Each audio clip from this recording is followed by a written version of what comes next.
श्रीमद भगवद्गीतेजवळ तुमच्या प्रत्येक प्रश्नाचे उत्तर आहे।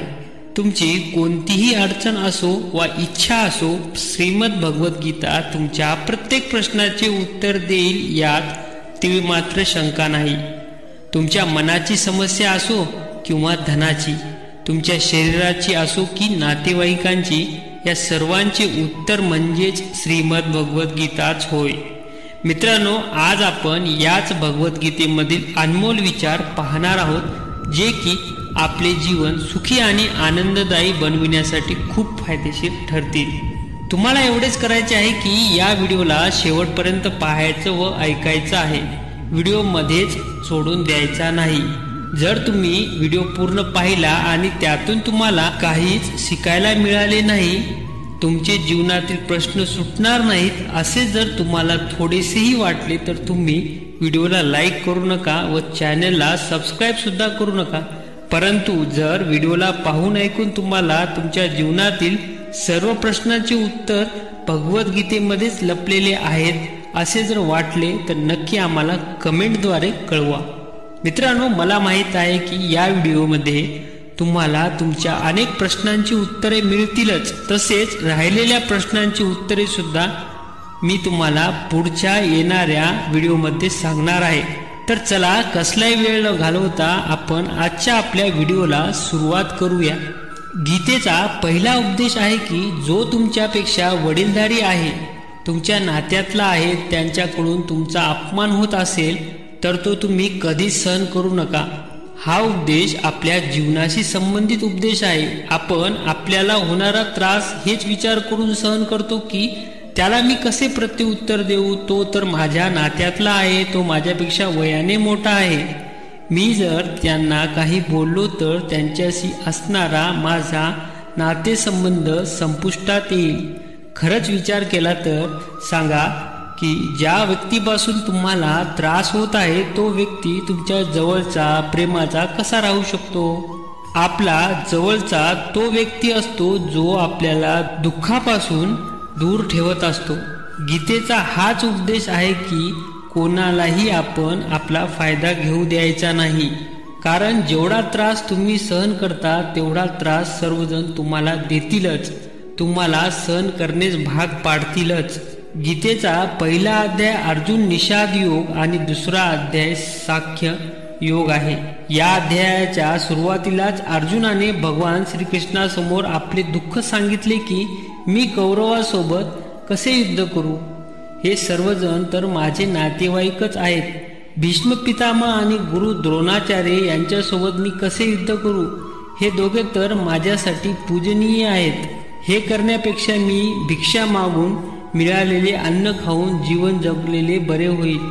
आणि ज्या कौरवासोबत मी युद्ध करणार ते तर धृतराष्ट्राचे पुत्र आणि नात्याने माझे भाऊच आहेत। माझ्या नात्यातील लोकांना मारून मी जीवन जगण्यापेक्षा मी संन्यासी झालेले बरे होईल। श्रीकृष्ण अर्जुनाला म्हणतात, या पृथ्वीवर कोण आपला आहे आणि कोण परका आहे? खरं तर जो अधर्माने वागतो त्याच्यासोबत जर युद्ध केले तर त्यामुळे मोक्षच प्राप्त होते आणि मुक्ती मिळते। त्यामुळे तू तुझ्या मनातील सर्व विचारांचा त्याग कर, नाहीतर सर्व जग तुझी निंदाच करतील, तुला भित्रा पळपुटा म्हणतील। इथे गोष्ट आपले आणि परके यांची नसून धर्म आणि अधर्माची आहे, खरे आणि खोटेपणाची आहे। तू जर चुकीला प्रोत्साहन देशील किंवा सहन करशील, त्यांचा अंत करणार नाहीस, तर चुकीचे करणाऱ्यांना अधिकच हिंमत येईल आणि ते अधिकच चुकीचे वागतील। म्हणून तू तुझ्या मनाला थांबव, त्याचा त्याग कर आणि युद्ध कर। मी एक कथा सांगतो। जेव्हा अर्जुनाचा मुलगा अभिमन्यू युद्धात उतरतो आणि त्याचा त्यात मृत्यू होतो, तेव्हा अर्जुन खूप दुःखी होतो, रडत बसतो। श्रीकृष्णाला म्हणतो, माझा मुलगा मृत्यू पावला, मला हे दुःख मुळी सहन होत नाही, मला आता जगण्याची इच्छा सुद्धा नाही, मी स्वतःला संपून टाकणार आहे। हे ऐकून भगवान श्रीकृष्ण अर्जुनाला म्हणतात, चल माझ्यासोबत, मी तुला एका जागी घेऊन जातो। आत्मा ज्या ठिकाणी वास करतात त्या ठिकाणी श्रीकृष्ण अर्जुनाला घेऊन जातात, म्हणजेच आत्मालोकात घेऊन जातात। त्या ठिकाणी अभिमन्यू आनंदाने बसलेला असतो। कारण की अभिमन्यूने मनुष्य जन्मात सर्वांसोबत योग्य वर्तणूक ठेवलेली असते. त्याने पुण्य कमावलेले होते, त्यामुळे त्याला आत्मलोकात चांगले स्थान मिळालेले असते. तो त्या ठिकाणी आनंदात होता. अर्जुन रडत रडत अभिमन्यूजवळ जातो. आपल्या मुलाला पाहून अर्जुन खूप आनंदी होतो. त्याला कडकडून मिठी मारतो आणि म्हणतो, हे बाळा, मी तुझ्या विना अपूर्ण आहे. माझी जगण्याची सुद्धा मुळीच इच्छा नाही. अर्जुनाचे हे बोलणे ऐकून अभिमन्यू म्हणतो, आपण कोण आहात आणि असे रडत रडत माझ्याकडे का आलात? त्यावर अर्जुन म्हणतो, बाळा, मी तुझा जन्मदाता पिता आहे आणि तू माझा मुलगा अभिमन्यू आहेस. हे ऐकून अभिमन्यू म्हणतो, कोण पिता, कोण पुत्र? माझे हजारो जन्म झालेले आहेत. कोणत्या जन्मी मी तुमचा पुत्र तर कोणत्या जन्मी तुम्ही माझे पुत्र झालात. खरं तर आत्मा हा कोणाचा पुत्र, माता पिता यातले काहीच राहत नाही.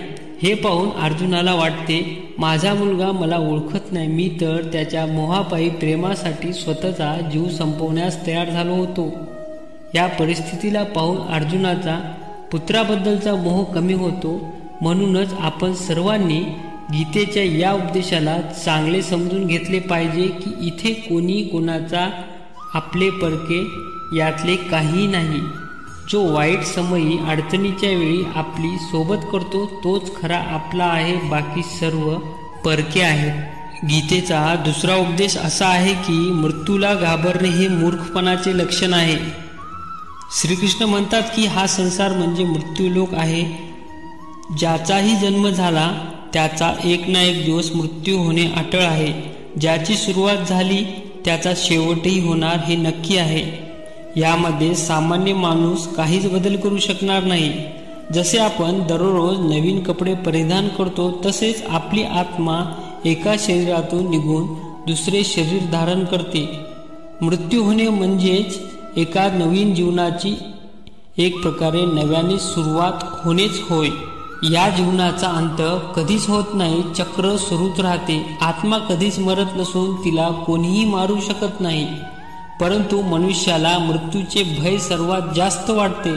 मृत्यूचे दुःख हे मनुष्याला सर्वात जास्त असते. चला आपण एका कथेच्या माध्यमातून समजून घेऊया. एका झाडावर पक्ष्याची जोडी राहत असे. ते एकमेकांसोबत खूप प्रामाणिकपणे राहत असत. त्यांनी एकमेकांना कधी सोडून जाणार नाही अशी शपथ घेतलेली असते. एका दिवशी त्या ठिकाणी एक शिकारी येतो आणि तो झाडावरील मादी पक्ष्याला आपल्या धनुष्य बाणाने मारून टाकतो. हे दृश्य पाहताच नर पक्षी खूप रडतो. त्याला आपली सहकारिणी मृत्यू पावली याचे खूप दुःख होते. तो खूप विलाप करतो. तो म्हणतो, तुझ्या जागी माझा मृत्यू झाला असता तर बरे झाले असते, असे म्हणत म्हणत तो रडत असतो. तेवढ्यात शिकारी दुसरा बाण मारतो आणि त्यातच नर पक्षाचाही मृत्यू होतो. गीतेमध्ये अशीच कथा आपली आहे. आपण सुद्धा आपले नात्यातले कोणीही मृत्यू पावले की असेच रडत असतो. आपल्याला हे माहीत नसते एक ना एक दिवस आपले जीवन सुद्धा असेच समाप्त होणार आहे. आपण सुद्धा पक्षाप्रमाणेच मृत्यूच्या झाडावर बसलेलो आहोत. आपले जीवन मृत्यू सुद्धा निश्चित आहे. पण लक्षात घेतले पाहिजे, शरीर नष्ट होणे म्हणजे आपल्या जीवनाचा अंत नाही. श्रीकृष्ण अर्जुनाला म्हणतात, हे अर्जुन, तुझे आणि माझे अनंत जन्म झालेले आहेत. तुला मागील जन्माची आठवण नाही, परंतु मला सर्व आठवण आहे. जो मनुष्य या सत्याला जाणतो की मी या संसारामध्ये काही काळापुरताच आलेला आहे, त्यामुळे मला कसलाही मोह करणे गरजेचे नाही. प्रत्येकाला एक ना एक दिवस येथील सर्व भांडणे, सुख, दुःख, चिंता यांना या पृथ्वीवरच सोडून जावे लागणार आहे. म्हणून कसली चिंता, मोह याचा विचार न करता मनुष्याने आनंदाने जगले पाहिजे. गीतेचा तिसरा उपदेश आहे की जे भूतकाळात घडले आहे त्याबाबत दुःख करू नका आणि जे भविष्यात घडणार आहे त्याबाबत काळजी कधीच करू नका. जेव्हा महाभारताचे युद्ध सुरू होणार असते तेव्हा अर्जुन श्रीकृष्णाला म्हणतो की जर हे युद्ध सुरू झाले तर करोडो सैन्य मारले जाईल. जे सैनिक आणि वीर योद्धे या युद्धात मारले जातील त्यांच्या मुलाबाळांचे काय होईल, विधवा स्त्रियांचे काय होईल, समाज पुढे कसा जाईल, अशा अनेक गोष्टी अर्जुन कृष्णाला विस्तारामध्ये विचारतो.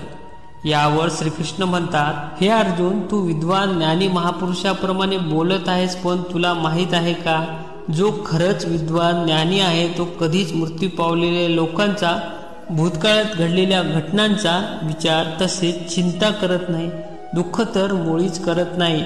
या युद्धाबद्दल सांगायचे झाले तर तुझ्या हातामध्ये काहीच नाही. तुझी इच्छा झाली तरी तू युद्ध थांबवू शकत नाहीस. जन्म आणि मृत्यू या गोष्टी निसर्गाच्या हातात आहेत, तसेच ज्याच्या त्याच्या कर्मावर आधारित आहेत. म्हणूनच विद्वान ज्ञानी लोक हे कोणाच्याही मृत्यूसमी रडत बसत नाहीत. विद्वान लोक भूतकाळातील गोष्टींचा विचार करून शोक करत नाहीत, तसेच येणाऱ्या भविष्यकाळाची चिंता सुद्धा करत नाहीत. त्यांचे एकच म्हणणे असते की जे होणार हे नक्की होणारच आणि जे होणार नाही ते कधीच होणार नाही. ज्ञानी लोकांच्या बुद्धीमध्ये ही गोष्ट बसलेली असते, म्हणून त्यांना कोणतीही चिंता सतावत नाही आणि दुःख सुद्धा सतावत नाही. याच सर्व गोष्टी आपल्या दुःखाचे एकमेव कारण आहे. गीतेमध्ये हेच सांगितले आहे की आपण गेलेला काळ बदलू शकत नाही, तसेच येणाऱ्या काळाला थांबवू शकत नाही. जे काही आपल्याला करायचे ते केवळ वर्तमान काळातच, कारण वर्तमानच आपल्या हातामध्ये असतो. आपल्या आयुष्यातील 99% ताणतणाव आणि चिंता ही आपण भूतकाळाचा विचार व भविष्याची चिंता करत असल्यामुळे निर्माण होते. त्यामुळे आपण नेहमी त्याच विचारात जीवन जगत असतो आणि चालू वर्तमान काळही विसरून जातो. आपण जर वर्तमान काळाचा आनंद घ्यायला शिकलो तर आपोआपच आपल्या जीवनातील तणाव व चिंताही समाप्त होईल. मित्रांनो, वर्तमान काळात खूप मोठी ताकद आहे, त्यामुळे आपण त्याबाबत गांभीर्य पाळले पाहिजे. आपल्याला जे काही करायचे ते आजच करा. उगाच माझ्याकडे खूप वेळ आहे म्हणून वेळ वाया घालवू नका, नाहीतर नंतर पश्चाताप करण्याची वेळ येईल. एक छोटी छानशी कथा सांगतो, काळजीपूर्वक ऐका. एक गुरुजी आपल्या शिष्याला पारस दगड देतात. तो शिष्य खूप आळशी असतो. गुरुजी शिष्याला म्हणतात, हे शिष्या, तू या पारस दगडाचा लोखंडाला स्पर्श केला की लोखंडाचे सोन्यामध्ये रूपांतर होईल. तुला जेव्हा वेळ मिळेल तेव्हा तू याचा वापर कर. मी तुला हा पारस दगड 1 महिन्यासाठी देत आहे. महिना संपला की हा पारस दगड मी परत घेणार आहे. शिष्य आळशी असल्यामुळे त्याला कोणतेही काम वेळोवेळी करण्याची सवय नव्हती. एके दिवशी शिष्य बाजारात जातो. त्याला लोखंड खरेदी करायचे असते. तो 2 ते 3 दुकानावर जातो. लोखंडाचा भाव विचारतो. त्याला लोखंडाचा भाव खूप महाग वाटतो. तो विचार करतो की थोडे दिवस थांबूया, लोखंडाचा भाव कमी झाला की मगच खरेदी करूया. त्याच्या बुद्धीत विचार आला नाही की या लोखंडाच्या खरेदीनंतर त्याचे सोने होईल आणि अपेक्षेपेक्षा जास्त किमतीचा त्याचा फायदा होईल. त्याच्या आळशीपणामुळे त्याने कमी भावाचे कारण दाखवून वेळ काढला. त्याचे आजचे काम उद्यावर ढकलले. त्याच्या अशा वेळ काढूपणामुळे पूर्ण 1 महिना समाप्त होतो. पण त्याने लोखंड खरेदी केलेले नसते आणि सोने सुद्धा तयार केलेले नसते. ठरल्याप्रमाणे गुरुजी पारस दगड परत घेण्यासाठी शिष्याजवळ येतात आणि त्याला विचारतात, मागील 1 महिन्यात तू किती सोने तयार केलेस? त्यावर शिष्य म्हणतो, गुरुजी, मी तर अजून सुरुवातही केली नाही. त्यावर गुरुजी म्हणतात, मी दिलेली वेळ समाप्त झाली, मला पारस दगड तू परत दे. त्यावर शिष्य म्हणतो, गुरुजी, थोडे दिवस अजून मला वेळ द्या, मी थोडेसे तरी सोनं बनवितो. गुरुजी म्हणतात, पूर्ण 1 महिना होता, तू याचा वापर केला नाहीस, आता वेळ निघून गेलेली आहे. असेच आहे आपले जीवन सुद्धा, आणि ही वेळ म्हणजे पारस दगड आहे. आपण ठरवले तर वेळेच्या एका सेकंदापासून आपले जीवन सोन्यासारखे चमकवू शकतो. परंतु आपल्याला वाटते अजून खूप वेळ आहे आपल्याकडे. जीवन जगूया आपल्या मनासारखे, अशी वेळ कधीच येत नसते. ती वेळ आपल्याला स्वतः आणावी लागते, वर्तमानात जगावे लागते आणि जीवनाचा खरा आनंद घ्यावा लागतो. जीवनात सुख, दुःख, चिंता, विचार या गोष्टी सदैव येतच असतात. म्हणून आपल्याला यांचा विचार न करता आज आपले जीवन जगले पाहिजे, आनंदी राहिले पाहिजे. म्हणूनच गीता आपल्याला शिकवते की आपण वर्तमानात जगले पाहिजे, आज आणि आत्ताच मनासारखे मनसोक्त जगले पाहिजे. मित्रांनो, सदरचा जर व्हिडिओ आपल्याला आवडला असेल तर या व्हिडिओला लाईक करून आपल्या मित्रांपर्यंत नक्की पोहोचवा. तसेच या चॅनेलला आवर्जून सबस्क्राईब करा.